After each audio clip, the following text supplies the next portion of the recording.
안녕하십니까. 실증경매 노하우의 앤손입니다. 오늘은 70번째 시간입니다. 여러분들이 모든 일을 처리할 때 목표를 정하고 하시죠.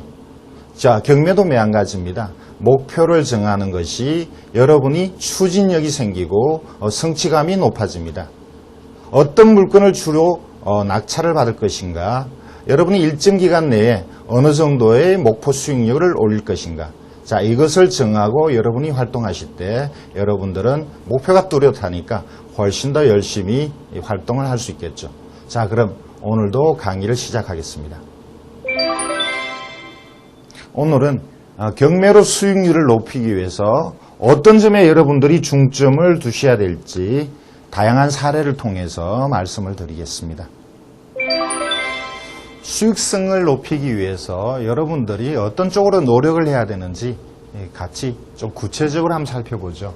자, 일단 수익이 뭔지는 지난 시간에 말씀을 드렸죠. 수익은 여러분들이 처분했을 때 매매가에서 여러분들이 낙찰받은 매입가 그리고 비용 등을 공제해서 남은 금액이 수익이죠. 자, 이것이 수익입니다. 수익률은 좀 다르죠. 수익률은 수익을 투자 금액으로 나눈 수치죠. 자, 여러분들이 수익을 높이기 위해서는 물론 최대한 높은 금액에 처분을 해야 될 겁니다. 자, 높은 금액에 제값 받고 팔아야 되죠. 자, 제값을 받기 위해서는 조급하지 않아야 됩니다.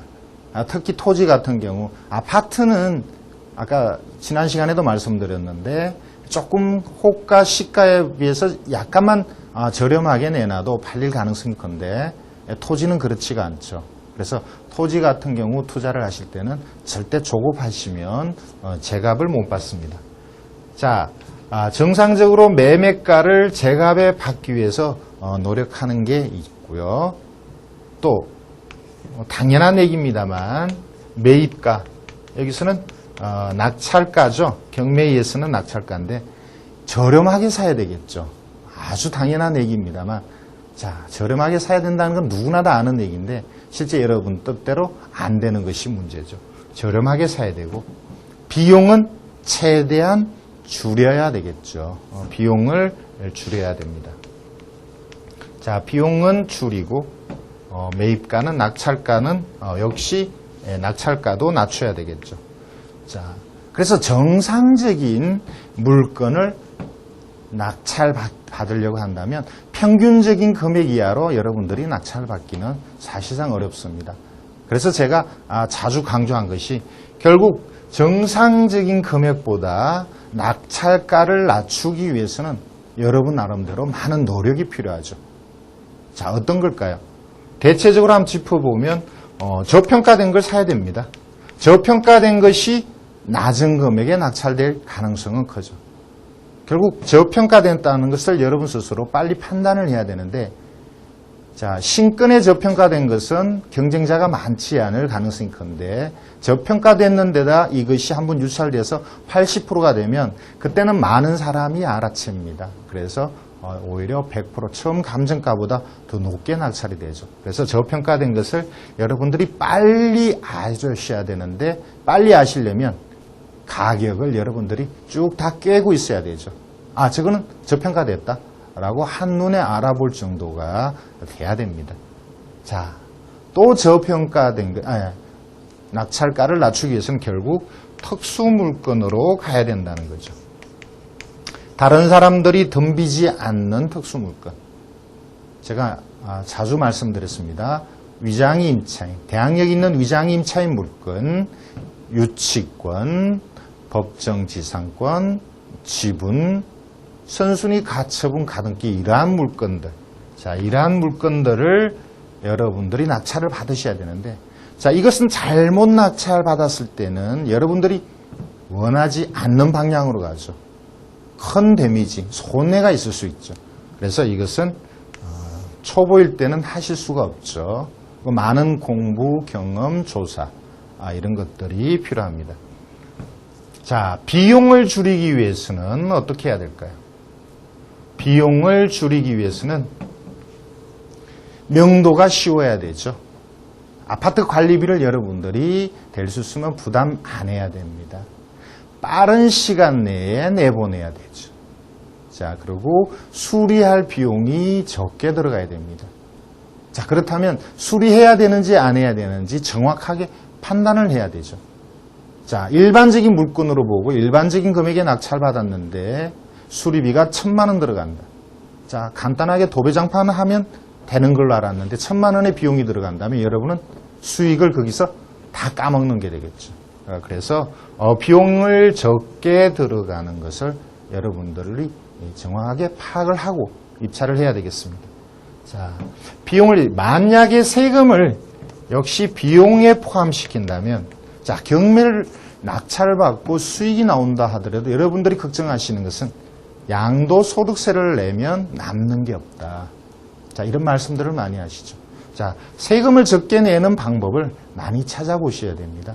저는 세금 전문가가 아니니까 세금에 대해서 제가 자신 있게 말씀드릴 수 있는 것은 없는데, 자, 많은 비용들을 과연 이것이 세금으로 공제가 될 건가, 공제를 받으려면 어떤 서류를 갖춰야 되는가, 이런 것을 미리 알고 제때제때 그러한 서류를 갖춘다면 여러분들은 세금을 절약할 수 있을 겁니다.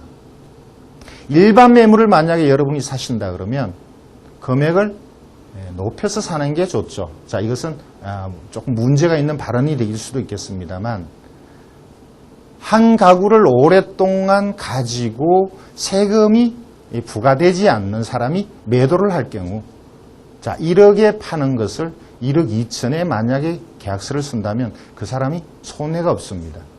자, 여러분은 1억을 지불하고 1억 2천의 계산서를 쓴 매매계약서를 작성할 수도 있겠죠. 자, 이것은 불법이 되겠습니다만, 자, 이런 쪽으로 여러분들이 역시 그럴 가능성은 충분히 생각을 해보시는 게 좋겠고요. 경매하고 관련해서는 자, 이런 말씀을 드리고 싶습니다. 위장 임차인, 대항력 있는 위장 임차인이 진정한 임차인이라면 여러분이 낙찰받고 그 보증금을 인수해야 되죠. 자, 인수를 실제 한다면 손해지만 인수를 안 한다면 이익인데, 그 큰 이익이 결국 세금으로 빠져나간다는 것은, 자, 그것은 보통 일이 아닙니다. 유치권 역시 마찬가지입니다. 유치권이 진정한 유치권이라면 그 공사채권, 미지급된 공사채권을 여러분들이 부담을 하셔야 되는데, 자, 이것이 가짜의 경우는 부담을 하지 않죠. 자, 법원의 자료에서는 위장임차인이나 허위의 유치권을 부담하는 것처럼 일단 외형상 그렇게 나와 있습니다. 실제 여러분들이 부담하지 않는데 부담을 했다면, 그렇다면 세금은 줄어들겠죠. 자, 제가 깊이 있게 말씀은 못 드리는데, 자, 이게 지금 제가 말씀드린 것이 어떤 내용을 여러분에게 제가 전달하려고 하는지 여러분이 스스로 좀 이해를 하셔야 합니다. 자, 위장임차인이나 허위의 유치권을 제가 좋아하는 것은, 그것은 세금 측면에서도 많이 유리하기 때문입니다. 자, 이 정도만 말씀을 드리죠. 자, 그 다음에 수익률을 높이기 위해서는 물론 수익이 높아야 되지만 투자 금액이 적어야 되죠. 자, 투자 금액이 적어야 된다는 것은 물론 낮은 금액에 낙찰받는다는 뜻도 있지만 대출이나 자, 임대가 유리하다는 뜻도 됩니다. 자, 1억에 낙찰받고 대출이 전혀 없을 때 1억을 투자했습니다. 자, 1억을 투자했는데 실제 대출이 5천만 원 나온다면 5천을 투자했죠. 투자 금액이 낮아지면 수익률이 높아지죠. 적은 돈을 투자하고 그렇게 아낀 돈을 여러분은 또 다른 물건에 투자할 수가 있습니다. 자, 그러면 수익률이 높아지겠죠. 자, 대출이 가능한 물건을 낙찰을 받으셔야 되겠죠. 자, 유치권 있는 물건은 대출을 꺼려 합니다. 금융기관에서 유치권이 문제가 되어서 대출을 안 해주려고 합니다. 그러나 유치권이 허위인 것을 여러분들이 어느 정도 입증하면 대출이 가능합니다. 위장임차인도 마찬가지입니다. 대항력 있는 임차인의 물건은 은행에서 대출을 꺼려 하죠. 그러나 그것이 허위의 대항력이 없는 임차인이라는 것을 여러분들이 입증을 할 수 있다면 정상적인 대출이 되죠. 자, 그래서 대출을 받으셔야 여러분들이 자금 운용에도 유리할 뿐더러 대출이 있어야 처분할 때도 쉽습니다. 사는 사람 입장에서는 대출을 안고 사니까 초기에 자금 부담이 줄어들죠. 자, 그리고 임대를 할 수 있다면 역시 여러분들이 투자한 금액을 회수하는 거죠. 그래서 수익률이 높아집니다. 자, 임대가 가능한 것. 토지는 임대가 원천적으로 불가능하죠. 물론 토지도 임대하는 경우가 있긴 합니다만, 자, 그래서 임대가 높게 나오는 아파트를 제가 말씀드린 적이 있고, 또 빌라 같은 경우는 매입가에 거의 임대를 할 수 있다는 것. 자, 빌라를 선호하는 것 중에 이유 중에 하나가 여러분들이 5천의 빌라를 낙찰받으면 4천 내지 5천의 임대를 놓을 수 있다는 것. 반드시는 아니지만 요즘 워낙 빌라의 낙찰가가 높아져서 지금은 다소 그게 어렵지만 여전히 아직도 수도권 외곽 지역에는 낙찰가로 임대를 놓을 수 있는 그런 빌라들이 있습니다. 자, 이러한 빌라를 여러분들이 낙찰을 받는다면 당장 수익은 실현되지 않지만 투자 비용은 거의 다 회수하니까 여러분은 자금 부담이 전혀 없는 상태에서 투자를 한 셈이 되죠. 자, 이러한 쪽으로 자금력이 넉넉치 않은 그런 분들은 대출이 쉬운 물건, 또 임대가 잘 나가는 물건, 그리고 매매가 단기에 이루어질 수 있는 그러니까 황금성이죠. 유동성, 황금성이 있는 이런 물건 쪽으로 가셔야 여러분들의 자금 운용이나 위험 부담이 많이 줄어든다는 것도 아셔야 되겠습니다. 자, 황금성이 있다 없다는 경매에 나온 물건을 여러분들이 낙찰받았을 때 과연 그것을 처분을 할 수 있느냐, 여러분 스스로 판단하든지 아니면 주변의 중개업소에서 과연 이것을 내놓으면 어느 정도 금액에 내놓으면 어느 정도 기간에 팔릴 건가, 여러분 스스로 확인할 수가 있습니다. 자, 이것을 확인하고 입찰을 하셔야 되겠죠. 저렴하게 낙찰받고 팔지 못하면 그것은 수익이 실현된 것이 아니죠. 그래서 파는 것을 충분히 고려를 하셔야 합니다. 자, 그러면 지금 말씀드린 이러한 내용으로 실제 사례를 좀 말씀드리고, 또 하나 사례에 있어서는 제가 특별히 주택의 수익률을 계산하는 것은 계산이 아주 어렵습니다. 주택의 수익률을 내기 위해서는 자, 이것을 임대를 얼마나 놓을 건가, 아주 복잡한 해당이나 명도 이런 문제가 나오죠. 그래서 주택의 수익과 수익률을 입찰하기 전에 어떻게 계산해 볼 건가, 이것을 실제 사례를 가지고 제가 설명을 해드리겠습니다. 자, 저와 함께 자료를 보시겠습니다. 전라북도 전주에 다가구 주택이 경매가 나왔습니다. 자, 전체적으로 이 집의 일단 자료상으로 어떤 문제가 있는지, 자, 이것을 살펴보고, 또 이것을 적정 금액에 낙찰받았을 때 수익률, 예상되는 수익률, 이것을 같이 한번 계산을 해 보겠습니다. 다가구고요. 토지가 387평방미터, 건물 아마 3층 건물로 보입니다. 자, 토지 건물 일괄 경매입니다. 자, 소유자는 강시 국민은행에서 경매를 신청했습니다. 자, 2008년 1월에 3억 6,400에 감정이 됐고요. 2008년 6월 현재 반값이죠. 51%, 1억 8,600에 경매가 진행 중인 사건입니다. 자, 현재 아직 낙찰이, 제가 말씀드린 이 순간은 아직 낙찰이 되지 않은 사건인데, 자, 이 감정가 3억 6,400이 적절한지는 제가 판단하기 어렵습니다. 자, 이것은 지역이 전주이고 또 저는 수도권에 있기 때문에 그렇고요. 대략 봤을 때는 제 짐작에는 조금 저평가된 것 같지는 않고 조금 고평가되지 않았나, 이런 생각은 해봅니다만, 자, 감정가의 적정성 여부는 일단 제가 보류하겠습니다. 거기에 대한 판단은 보류하겠습니다. 자, 아래쪽에 보면 사진을 일단 잠깐 보겠습니다. 사진으로서도 이 집의 상태를 어느 정도 판단을 할 수 있는데요. 대개 다가구 주택이 그렇습니다. 경매 나온 다가구 주택은 이것이 거의 1년, 2년 정도 방치된 그런 상태이기 때문에 채무자 입장에서는 거의 관리가 안 되고 임차인 입장에서도 관리할 그런 생각이 안 드는, 그래서 대체적으로 보면 집들이 누추하죠. 그래서 낙찰받고는 수리비용 등이 많이 들어갑니다. 자, 이 집도 관리가 잘 된 것으로는 볼 수 없는 그런 집이 되겠습니다.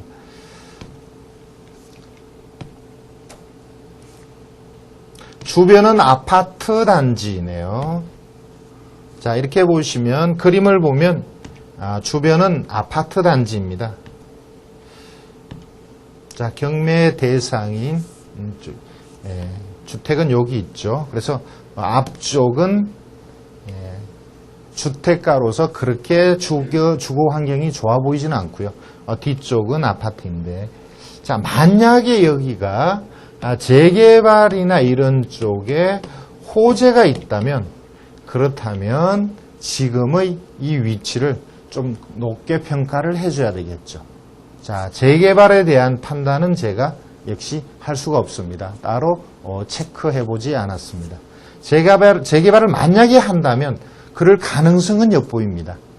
자, 도로가 반듯하지 않고 집들 역시 그 구획선이 지적도상 구획선이 역시 반듯하지 않아서 전반적인 주거 환경은 좋아 보이지 않기 때문에 주거 환경이 좋지 않다는 것은 장래에 있어서 그것을 개선해야 된다는 압력이 있겠죠. 자, 그렇다면 재개발의 가능성은 저는 어느 정도 있다고 봅니다. 토지는 골목길로 좀 들어와서 대로에 바로 접하지는 않고요.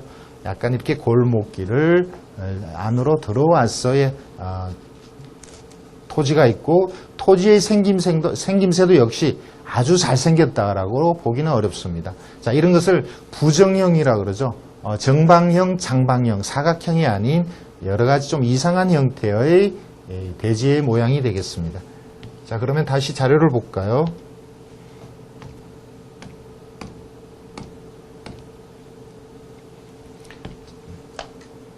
자, 자료를 보시면, 자, 3종 주거지역이라는 것이 나옵니다. 3종 주거지역은 고층 아파트를 지을 수 있는 그런 곳이죠. 대체로 1종, 2종보다는 호가가, 토지의 가격이 높습니다. 자, 여기에 3층 주택이 있고요. 자, 여기 보면 6가구, 6가구, 5가구 이렇게 명시가 되어 있습니다. 이것은 건축물 대장상이나 등기부상에 나타나는 가구 숫자죠. 실제하고는 다소 다를 수도 있지만 일단 이런 기록을 여러분들은 체크를 해두는 것이 좋겠습니다. 자, 기록상으로는 17가구, 자, 17가구의 주택으로 보입니다. 제시외 건물이 있는데, 자, 이것은 금액도 얼마 안 되고요. 경매에 포함된 걸로 나타납니다. 자, 3m 도로가 있다라고 되어 있고요. 자, 온수 보일러 난방이라고 되어 있는데, 자, 제가 볼 때는 도시가스가 없는 걸로 보여집니다. 도시가스가 있느냐 없느냐는 중요합니다.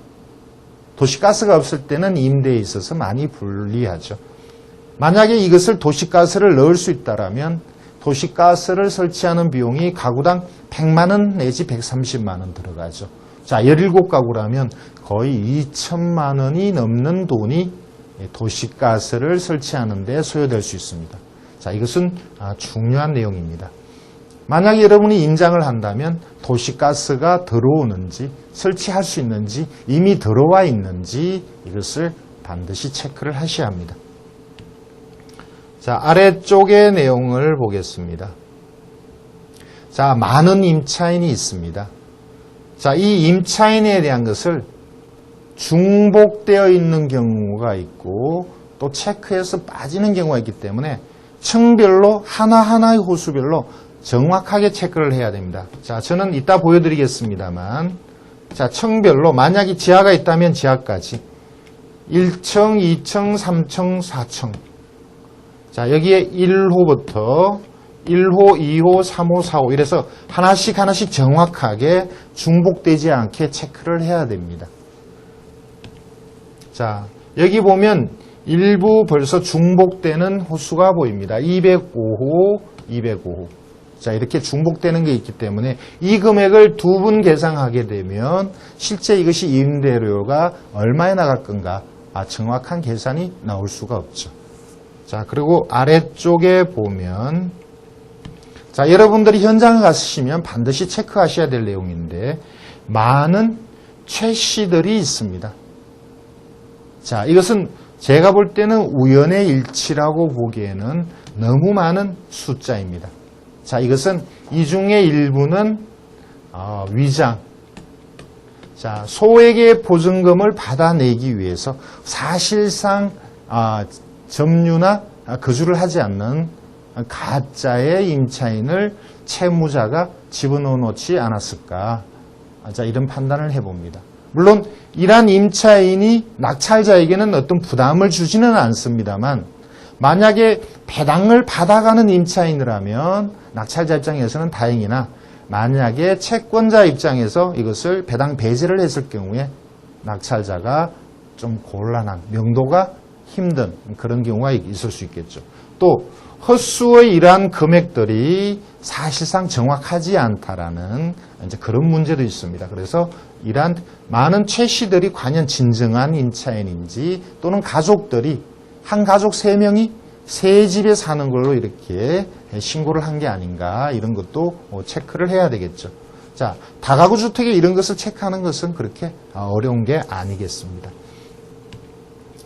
자, 그래서 여기에 나오는 총 1억 3,400의 월세 92만 원이라는 게, 자, 이것을 다 더한 건데, 실제 이렇게 금액이 나올 건지, 일부 공실이 없는지, 공실을 임대를 놓으면 어느 정도 임대료가 나오는지, 자, 이런 것을 체크를 해야 되겠죠. 자, 등기부는 간단합니다. 자, 2000년도 국민은행이 건저당하고 그 이후에 감유, 압류가 있고요. 자, 2000년 건저당을 기준으로 하면 대항력 있는 임차인은 없습니다. 자, 그러면 임차인들은 배당을 못 받느냐? 일단 거의 대부분이 소액 임차인에 해당하죠. 2000년 3월 이 전주 지역은 2천만 원 이하의 임차인은 800만 원의 소액에 해당하죠. 자, 다시 볼까요? 자, 임차인들은 거의 대부분 소액에 해당됩니다. 전부 2천만 원 이하이니까 전입만 돼 있다면 자, 400이니까 400을 받겠죠. 800은 800, 1000만 원도 800 이런 식으로 거의 대부분 배당을 받는데 단 이 800씩 받는 이 금액의 합계 금액이 낙찰가의 2분의 1을 넘을 수 없습니다. 자, 그것은 주택임대차보호법에 소액 임차인 보증금의 합은 낙찰가의 2분의 1을 넘지 못한다는 규정이 있기 때문입니다. 자, 그래서 현재의 금액이 1억 8,600인데 만약에 이것이 2억에 낙찰된다면 소액 보증금의 합이 1억을 넘을 수 없다는 그런 계산이 되죠. 자, 이 합이 1억을 넘을 수가 없기 때문에 800이 배당될 것으로 예상했던 집이 실제는 800이 아니고 경우에 따라서는 600, 700 이렇게 배당될 수도 있는데 자, 600이 배당되든 700이 배당되든 자, 대항력 없는 임차인이기 때문에 낙찰자 입장에서는 그것이 아주 중요한 문제는 아니죠. 자, 현재까지 보여드린 자, 이러한 내용을 바탕으로 실제 이것을 낙찰을 받았을 때 수익률이 어떻게 나오는지 같이 계산을 해보겠습니다. 자, 앞에서 보셨던 자, 이 주택을 제가 따로 수익률 계산을 해봤습니다. 자, 그림은 아까 보셨으니까 그냥 넘어가죠. 자, 이 많은 임차인을 자, 제 나름대로 자, 이렇게 정리를 해봤습니다. 1층, 2층, 3층. 자, 1호, 2호, 3호, 4호. 4호가 없으니까 5호로 바로 갔습니다. 6호. 자, 기록상으로는 총 17개인데 중간에 한두 개가 빠지는데 그 내용이 정확치 않아서 기록에 있는 것만 그대로 했습니다. 자, 그래서 공실도 있고요. 자, 호수별로 1,300에 5만 원.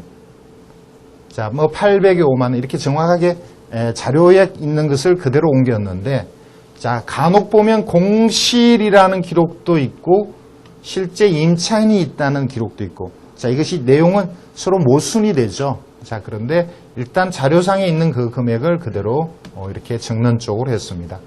그래서 전체적으로 이것이 1억 1,300에 현재 1억 1,300에 월 92만 원의 임대료가 나오는 것으로 자료상의 내용을 그대로 집계를 했습니다. 아까 이미 말씀드린 대로 많은 임차인 중에 유독 최 씨가 많다는 것, 그래서 그것이 허위의 임차인인가를 조사를 해야 되겠죠. 자, 그리고 여기서는 15가구가 되는데 건축물 대장상에서는 17가구가 되니까 실제 그 차이가 어떻게 나는지를 역시 현장을 가서 확인을 하셔야 됩니다. 자, 예상되는 임대를 저는 이렇게 봤습니다. 가구당 500만 원, 보증금 500만 원에 월 10만 원 정도에 가능하지 않을까?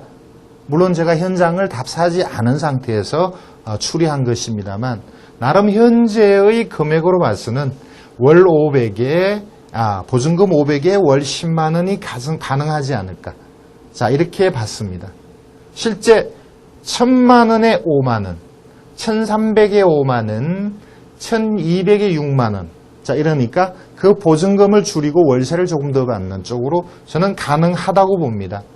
자, 그렇다면 그것이 17가구라면 8,500에 월 170이라는 금액이 나오죠. 자, 보증금 8,500에 월 170.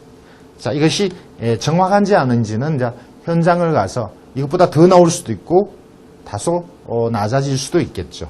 자, 좀 더 아래쪽의 기록을 보겠습니다. 자, 임차인의 배당은 사실상 아주 중요하지는 않습니다. 일단 대항력 있는 임차인이었기 때문이고 대개는 전부 소액 임차인에 해당됩니다. 그래서 아까 이미 말씀드린 대로 총 낙찰가의 2분의 1 범위 내에서 자, 그 당시 건저당 2000년 건저당을 기준으로 하면 2천만 원 이하 임차인에게는 800을 최우선으로 배당을 하죠. 대부분 2천만 원 이하였고 또 일부는 300만 원, 500만 원 적은 금액도 있었죠. 자, 300, 500인 임차인은 300, 500을 전액을 다 배당을 받는 게 되겠죠. 자, 그리고 아까 말씀드린 대로 그 중에 허위의 임차인이 있을 가능성이 있다라고 보는데, 자, 그러한 임차인에 대해서 채권은행, 국민은행이 그냥 두지 않을 걸로 봅니다. 분명히 배당 배제를 신청하겠죠. 자, 배당 배제가 된다 하더라도 낙찰자의 부담은 아니고 명도하는데 다소 조금 더 어렵다, 이런 정도의 문제만 있다고 봅니다. 자, 그러면 투자 수익률을 말씀을 드려볼까요? 자, 낙찰가를 저는 최저가가 1억 8천 약간 상회했었는데 일단 2억으로 봤습니다. 자, 이것은 2억에 낙찰 받겠다는 뜻이 아니고 만약에 2억으로 봤을 때 수익이 얼마일까? 그래서 수익률이 높다면 낙찰가를 다소 더 높여야 되겠죠. 자, 2억에 낙찰 받는데 일상적인 수익률보다 낮은 금액이 나온다면 그러면 낙찰가를 2억이 아닌 1억 9천 또는 최저가로 가야 되거나 아니면 아예 유찰되도록, 한 번 더 유찰되도록 기다려야 되겠죠. 자, 그래서 여기서 2억은 계산의 편의를 위해서 그냥 일단 제시한 금액입니다. 자, 만약에 2억에 낙찰받았을 때, 자, 비용은, 자, 4,640으로 제가 올렸습니다. 자, 이것은, 자, 여기 계산이 조금, 보기가 좀 이상한데요. 비용이 4,640인데 등기비가 800만 원. 대략 3% 정도 또는 2% 남지, 아니죠. 낙찰가의 2%, 3% 이 정도인데 대출 비용까지 있으니까 저는 800 정도를 받습니다. 수리비는 도시가스가 없다라는 전제하에 도시가스가 없을 가능성이 크니까 도시가스비가 2천여만 원 들어가니까 3,400만 원. 가구당 200만 원 17가구 이렇게 봤고요. 명도 비용은 높게 보지 않았습니다. 일단 전 가구가 소액 배당이 가능하다고 보였을 때 명도비는 200을 받고요. 자, 금융 비용은 대출을 1억 정도 대출 받았을 때 그것을 넉 달 정도 임대를 전부 놓을 때까지 금융 비용. 자, 그래서 총 비용이 4,640이다. 그러면 낙찰가의 총 비용이 2억 4,640대죠.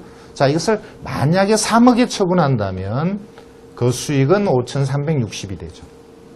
3억에 처분한다는 것도 감정가가 3억 6천이었고, 자, 이것을 깨끗이 정리하고 도시가스된 상태면 3억이라는 금액이 전혀 터무니없는 금액은 아닐 것 같아서 제가 일단 그렇게 제시를 해본 겁니다. 자, 그렇다면 투자 금액은 어떻게 되느냐? 총 투자 금액 매입가 2억 4,600에서 대출 1억을 받고 임대를 했을 때 8,500이 나오니까 자, 투자금은 6,140이다. 그러면 이 수익금을 투자 금액으로 나눴을 때 87%의 수익률이 나온다. 자, 이렇게 가상해서 계산을 해봤습니다. 자, 이것을 제가 3억에 처분한다고 그랬는데 3억에 사는 사람의 입장에서는 자, 대출 1억을 안고 임차 보증금 8,500을 안고 1억 1,500이라는 돈을 투자하는 것이고 이것을 이 집을 산 사람 입장에서는 매월 임대료가 170만 원 나오고 이자 부담이 1억에 대한 이자가 연간 800. 그래서 연 1240이라는 수익이 나온다. 자, 이렇게 계산을 해봤을 때 이 집을 3억에 사는 사람 입장에서는 수익률이 11%라는 거죠. 자, 그러면 여러분 입장에서는 87%의 수익을 만족하느냐? 높다면 낙찰가가 더 올라가야 되겠고요. 자, 87%의 수익이 적당하다면 2억 정도에 되는 금액에 여러분이 입찰을 하시는 자, 이런 나름대로의 어떤 근거를 가지고 여러분들이 어떤 물건을 수익성을 제대로 판단을 하셔야 될 것 같아요. 여러분이 경매로 수익률을 높이시기 위해서는 저가 낙찰과 낙찰받은 후 가격이 상승하는 이 두 가지 조건이 이루어져야 합니다. 자, 이러한 것은 여러분이 끊임없는 노력으로 가능하다고 봅니다. 자, 그리고 낙찰받은 물건에서 자금이 묶이거나 완전한 소유권을 행사하는 데까지 해결이 오랫동안 시간을 필요하다면 여러분의 수익률은 당연히 낮아지겠죠.